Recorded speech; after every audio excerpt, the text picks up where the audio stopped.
First time I knew I loved comic books, I was 12 years old. I used to go to my dad's office on Sundays and help refill paper towel and toilet dispensers, and he would pay me $3 an hour. And then on Sundays we would go to the local bodega near our house, and I would pick a comic book off the rack because they just look cool. They're about $1.25 a piece when I first started buying them, so I could get a couple. And then when I was 12, I met a friend at summer camp who told me about a comic book store, and I went, there's a whole store? And so that was my first time in an actual comic book store where it was wall-to-wall comic books, graphic novels, toys, stuff like that. I didn't know that I was going to own a comic book store or run a comic book store, but I knew I loved it, and I thought it was the coolest thing in the world, and I just wanted to be a part of it somehow. So I just got through college, graduated, and I just still had no idea what I wanted to do. So I kind of bounced around, but I always loved comics and I loved music.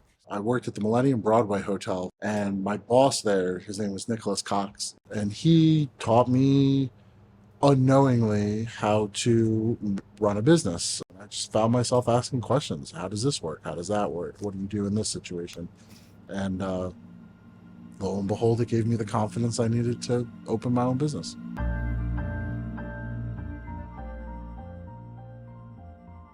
was born and raised here in North Jersey, so I had a pretty good understanding of, at least growing up, what were the cool areas to be.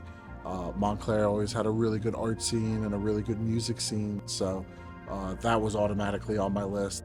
And one thing led to another, and then I looked around and I took pictures of all the for lease signs I saw in town, and I found this spot. Next thing you know, I'm signing paperwork and I'm getting keys.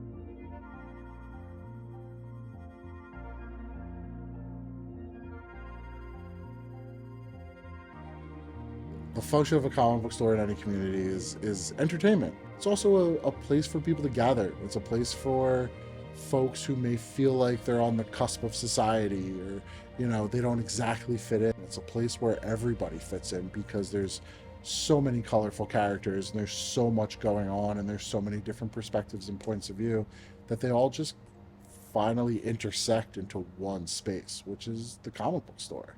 Growing up Jewish, it didn't occur to me that a lot of really famous comic book characters like Superman and the X-Men were created by Jewish creators. I never really thought about that. I went to the comic book store to buy comics, and I saw that the Hulk was fighting a woman who had a Star of David in a blue and white outfit, and I went, oh, she's really? The fact that when I saw her in the blue and white and the Star of David, it really kind of did something to me, and I was like, oh, that's my culture in a comic book.